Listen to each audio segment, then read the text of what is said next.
You spend a lifetime worrying about what others think, about how you measure up, about whether you're doing enough, being enough, becoming enough. There's a voice that whispers, you should be further along by now. You should look younger. You should have figured it all out. And for decades, many of us chase after those expectations, often without stopping to ask who set them in the first place. But what if I told you that after turning 70 years old, something shifts? Not because you stop caring, but because you start caring more about the right things. You begin to see that much of what used to steal your time, your peace, and your joy never truly mattered at all. This stage of life isn't about giving up. It's about waking up. Waking up to your own voice. Waking up to what genuinely brings you comfort, meaning, and freedom. In this video, we're going to talk about 7 things that simply lose their power after 70. These are the worries, the pressures, the invisible weights that many of us carry far too long. But here's the truth. Letting go of them doesn't mean you're weak or indifferent. It means you're finally making room for what matters most: peace of mind, deeper relationships, purpose, and ease. So, if you've ever felt like you're still trying to keep up with expectations that don't fit you anymore, or if you're just beginning to wonder what really deserves your energy in this chapter of life, you're in the right place. This message is for you, and I hope it brings not only insight, but comfort. Let's begin. 1. Regret over the past. There is something quiet but heavy about regret. It doesn't shout. It doesn't demand attention. It just lingers, like a shadow you didn't notice until the sun begins to set. Almost everyone carries some form of it. A decision they wish they'd made differently. A chance they didn't take. A word they said too quickly. Or not at all. And for years, maybe even decades, those memories play on repeat. You revisit them late at night. You wonder, what if I had done things another way? But something begins to shift after 70. You start to look at the past with softer eyes. You begin to understand that regret is not a sign of failure. It's a sign that you were trying, that you were growing, that you were human.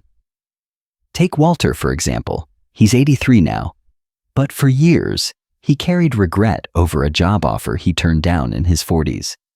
It would have paid more, opened doors, but it would have required moving far from family. He used to ask himself, did I play it too safe? Now, sitting in the same house where he raised his children, where he taught his grandson how to ride a bike, Walter says, that decision gave me time, and in the end, that's what mattered most. You see, regret loses its grip when we understand it through the lens of love, not judgment. The younger version of you, the one who made that choice or mistake or misstep, was doing the best they could with what they knew then. They didn't have the experience, the clarity, or the emotional tools you have today, but they were trying, and they got you here. So instead of asking, what should I have done? You begin asking, what did I learn? Instead of punishing yourself, you offer compassion. Instead of holding on to shame, you hold on to the wisdom those moments gave you. Letting go of regret doesn't mean pretending it never happened. It means you no longer let it define you. You let it inform your choices, but you don't let it poison your peace.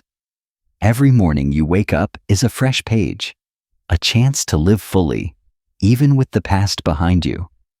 Especially with the past behind you. Because what matters now is not what could have been, but what still can be. 2. The need to rush and follow a timeline. From the time we're children, we're handed an invisible schedule, a timeline we're told we're supposed to follow. Graduate by a certain age, start a career, get married, buy a home, have children, retire at the right time, find your passion, do it all, and do it fast. And if you don't hit those milestones on time, the world has a way of making you feel like you're behind, like you missed your shot, like you somehow failed.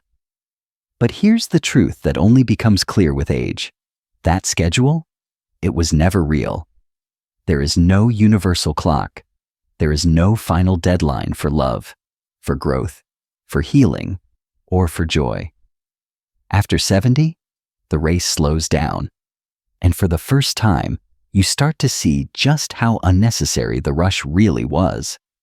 You begin to understand that living life on someone else's timeline only distracts you from discovering your own rhythm. Take Henry. At 82, he began taking piano lessons, not because he wanted to perform or impress anyone, but because the sound of the keys had always called to him. For years, he told himself he was too busy. Then, he told himself he was too old. But one day, he asked himself a different question. What if it's not too late? What if this is exactly the right time? Now, every morning, Henry sits at the piano with shaky hands and steady joy. He doesn't care if he plays perfectly. He's not chasing a concert. He's chasing a feeling, a connection to something that matters to him and only him. And that's the beauty of letting go of the rush. You stop living to check boxes. You start living to feel alive.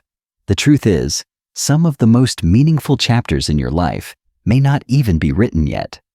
There is still space for new beginnings, not because you're trying to catch up, but because your soul is still curious, still open, still growing. So the next time you hear that voice telling you, you should have done this by now, remember, you're not behind. You're exactly where you're meant to be. You haven't missed your chance. You're just getting started, on your terms, in your time. 3. Following trends and fitting in. There's an invisible pressure in our culture, one that never really fades, no matter how old we get. It whispers, keep up, stay relevant, don't fall behind. It shows up in the clothes we wear, the phones we carry, the slang we don't understand, the apps everyone's using. The unspoken idea is this: if you're not keeping up with the times, you're being left behind. But after 70, something begins to shift. You begin to see those trends for what they really are: distractions, constant movement that often leads nowhere. You stop asking, what's new?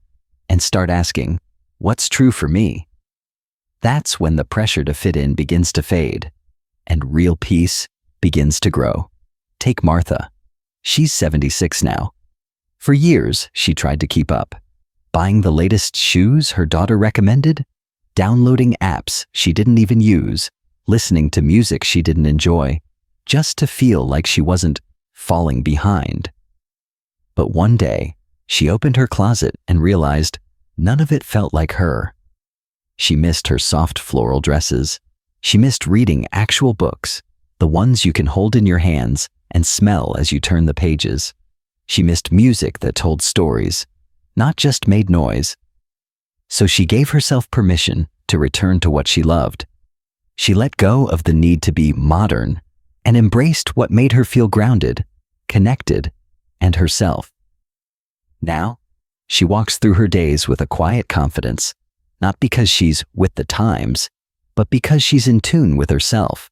And that's something no trend can offer. Here's what you realize after 70.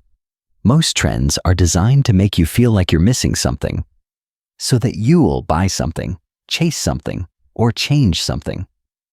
But in truth, you're not missing anything. You've already lived through cycles of fashion, technology, and lifestyle fads that came and went, only to come back around again with a different label.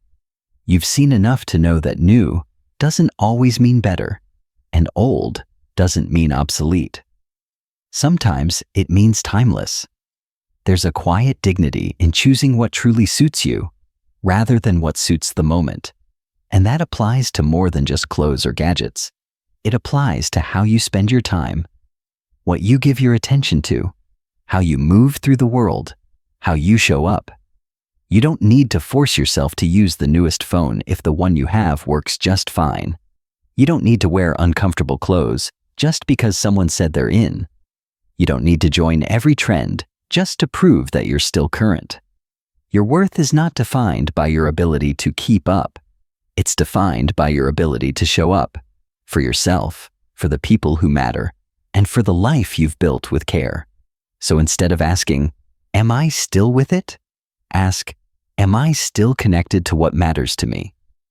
Instead of saying, "I don't want to look outdated," try saying, "I want to feel at home in my own skin." You don't need to prove anything to anyone, not anymore. Not after everything you've experienced, endured, and created. Wear what feels good on your body. Use what feels natural in your hands. Listen to the music that stirs your soul, not your status. Create a home that reflects your memories and your peace, not a magazine spread. Because the goal isn't to be on trend. The goal is to be at peace. You've earned the right to live with comfort, clarity, and contentment, and that will never go out of style. 4. Grudges and old hurts.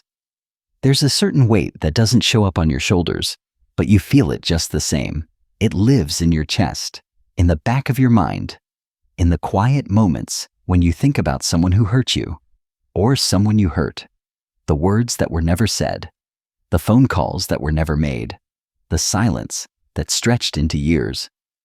That weight is resentment, and it can linger far longer than we ever expect it to. For much of life, holding a grudge can feel like a form of strength, like a shield. We tell ourselves, if I stay angry, I'm protecting myself. If I don't forgive, they can't hurt me again. And maybe for a while that felt true. But after 70, something shifts. That anger starts to feel heavy. The silence doesn't feel safe. It feels lonely. And you begin to ask yourself, what is this grudge costing me? Because here's the truth. No matter how deep the hurt, carrying it doesn't take the pain away. It only takes up space that could be filled with peace, or reconnection, or healing. Take Phyllis. She's 79 now. She hadn't spoken to her younger sister in over 2 decades. A disagreement about their parents' estate turned into bitterness, then avoidance, then years of holiday dinners spent on opposite sides of the room.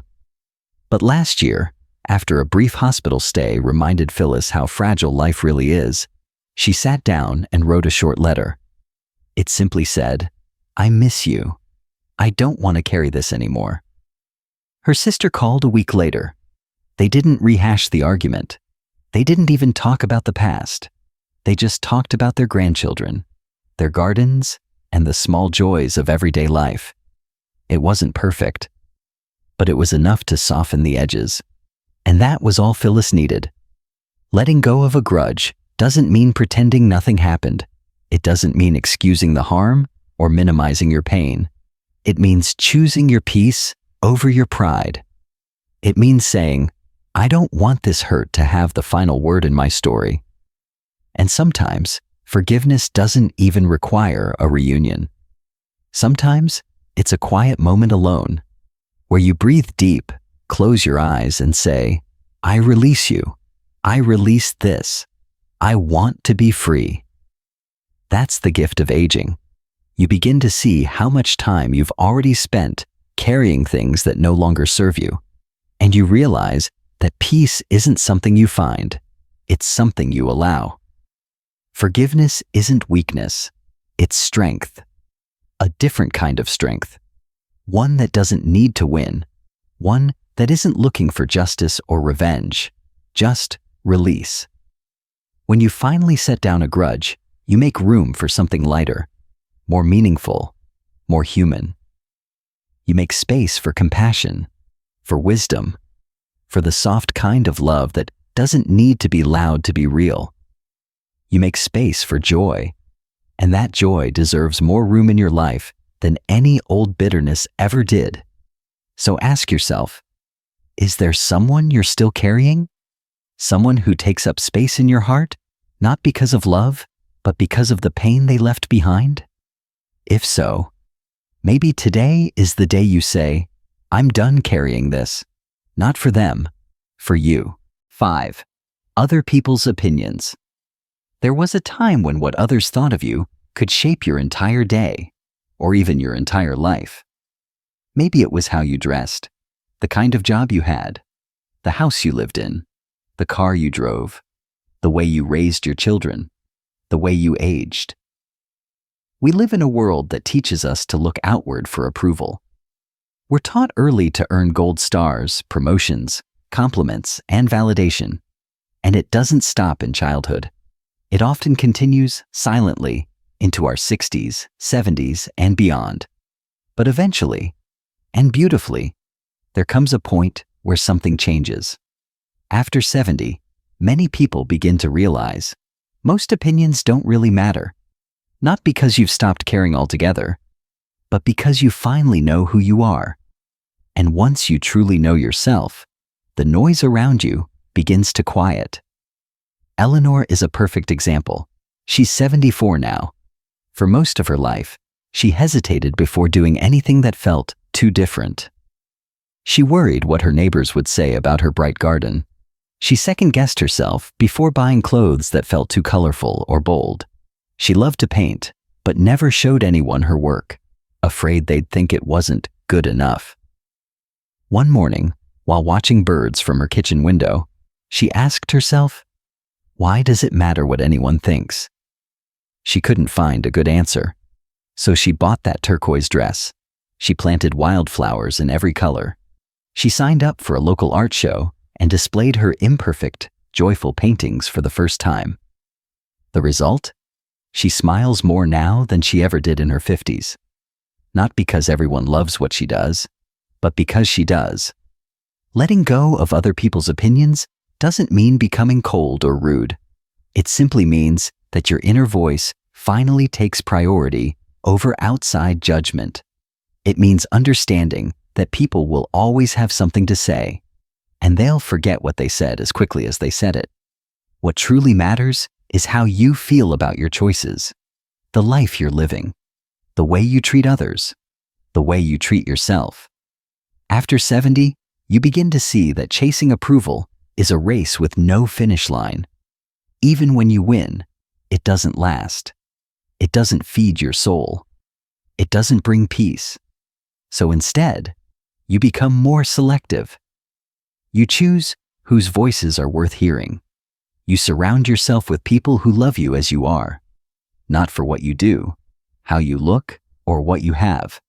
And even then, you remember that you have every right to make decisions that support your health, your happiness, and your peace of mind, no matter what others think.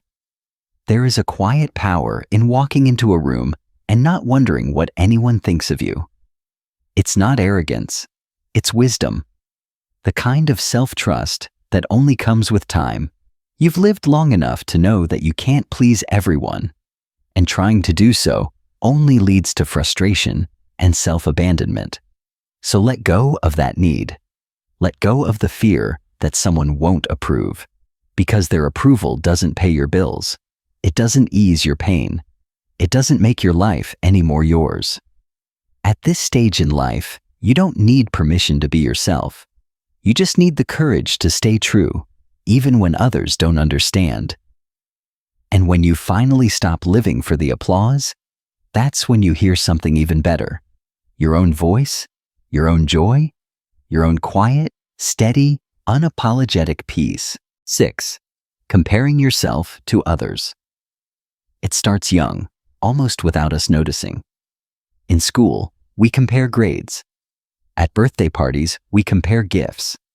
As teenagers, we compare looks, clothes, friends. And somewhere along the way, it becomes a habit, something we carry with us, quietly, into adulthood. Who has the nicer house? Whose kids turned out more successful? Who retired earlier? Who traveled more? Who looks younger for their age? Even when we know better, comparison has a way of sneaking in, especially in today's world where everyone's life is on display. Photos, announcements, smiling faces, perfect moments captured and shared. And when we scroll through those images or hear about someone's latest achievement, it's easy to feel like we're not doing enough or haven't done enough. But after 70, many people begin to see it differently, not because their lives became perfect, but because they finally saw the illusion for what it was. Lois, 75, knows this feeling well. She used to scroll through social media and feel a quiet ache. Friends celebrating anniversaries, taking cruises, surrounded by grandchildren, smiling with matching t-shirts. And there she was, living alone, no big trips, no partner, no elaborate family gatherings. For a while, she told herself, maybe I didn't do life right. But then, one afternoon, she stepped outside and sat in her garden. The air was still, the roses were blooming, and her old dog laid by her side. A friend called just to check in. They talked for nearly an hour, about nothing and everything. And in that moment, something clicked. She realized that her life wasn't missing anything. It was simply hers. Quiet, meaningful, true. Because here's the truth. What you see in someone else's life is never the whole story. You see the highlights, not the struggles, not the sleepless nights, not the losses they don't talk about. Everyone carries something you cannot see, and no two lives can be measured the same way. Not by money, not by marriages, not by the number of photos on a mantle or the number of miles on a passport. What matters most can't be measured at all. After 70, you begin to understand that success is not about keeping up. It's about staying grounded. It's about waking up and feeling content with the life you're living, not constantly reaching for someone else's version of joy. Comparison steals your present. It takes your focus off the small, beautiful details of your own journey and distracts you with someone else's path. And the truth is, you don't need to match anyone. You don't need to prove anything. You've already lived decades of stories, of lessons, of love and loss, and everything in between. You're not behind. You're not less than. You're exactly where you're meant to be, carrying your own victories, your own pain, your own wisdom. So when you see someone else celebrating something beautiful, let it inspire you, without making you question your own story. Celebrate them without discounting yourself. Because your life, just as it is, holds its own kind of beauty. It may not always be loud or flashy, but it's real. And that's enough. You're not here to be anyone else. You're here to be yourself, fully and faithfully. And once you stop comparing, you begin to notice something surprising. Your life is already full of things that matter. You just needed to stop looking sideways long enough to see it. 7. Pushing your body beyond its limits. There's a certain pride many of us carry, the kind that comes from being strong, dependable, the one who gets things done. For decades, we push ourselves because we believe that strength means never asking for help, never slowing down, never showing signs of age. You mow the lawn even when your back aches. You carry heavy groceries without asking for a hand. You climb the stairs quickly, even if it leaves you winded. You stay on your feet longer than you should, just to prove to yourself or maybe others that you've still got it. But after 70, something inside begins to speak more clearly. It's your body, yes, but it's also your wisdom. And together, they're saying something simple. It's time to stop pushing. Not because you're weak, but because you've earned the right to move through life differently now, more gently, more attentively, more respectfully. Charles, now 80, spent years insisting on mowing his own lawn every Saturday. He said it was good exercise, that it kept him young. But one summer, after getting dizzy and nearly fainting in the midday heat, he found himself at the doctor's office, and suddenly, things didn't feel so harmless anymore. The doctor told him plainly, "Your heart's still strong, but you need to listen when your body whispers, before it starts to shout." So Charles did something he never thought he'd do. He hired a local teenager to mow the lawn. At first, it stung. He felt like he was giving something up. But the following Saturday, as he sat on his porch with a glass of iced tea, chatting with the young man about baseball, while the mower hummed in the distance, he realized something surprising. He hadn't lost anything. In fact, he'd gained something: peace, presence, and maybe even a new friendship. Here's what so many people discover after 70. Strength isn't about how much you can carry. It's about knowing when to put something down. Your value doesn't come from how long you can stand or how many things you can do in a day. It comes from who you are, how you care, and how well you listen, not just to others, but to yourself. Rest isn't laziness, it's wisdom. Asking for help isn't failure, it's maturity. Taking breaks doesn't mean you're giving up. It means you're giving yourself what you need. The whole body of yours. It's been with you through everything. It's held you through heartache, through hard work, through celebration and sorrow. It deserves your compassion. It deserves your care. So stretch slowly. Walk at your pace. Take naps when your eyes feel heavy. Use the cane, the walker, the handrail, not because you're falling apart, but because you're choosing safety and ease. You are not less than. You are seasoned, experienced, wise enough to know that life is not a race anymore. It's not about how fast you go. It's about how present you are while going. You don't need to prove anything to anyone, not anymore, not even to yourself. You've already done the proving. You've already built the life, raised the family, served the people, shown the world what you're made of. Now is the time to care for your body the way it's cared for you, with tenderness, patience, and gratitude. Because real strength, it's not in the pushing, it's in the permission to slow down and still feel whole. Let's take a quiet breath together. You've just heard 7 things that no longer need to weigh you down after 70. 7 pressures, fears, or expectations that may have shaped your past, but don't have to shape your future. Maybe one of them felt especially true for you. Maybe more than one stirred something in your heart. Maybe you realized you've been carrying more than you need to. Or maybe, just maybe, man, you realized how far you've already come in letting things go. Wherever you are, however you're feeling, let me say this: you are not alone. The truth is, life after 70 is not the end of the story. It's a new chapter, one with fewer distractions, fewer obligations, and if you allow it, much more clarity. This is the time to ask yourself gently, what have I been holding that no longer serves me? Whose voice am I still listening to, even if it doesn't reflect who I am? What parts of my past do I need to stop replaying? And what would it feel like to finally give myself permission to just be? Because that's the real gift of aging, the freedom to live life on your terms, the wisdom to choose joy over judgment, peace over pressure, depth over distraction. You don't have to rush anymore. You don't have to prove anything.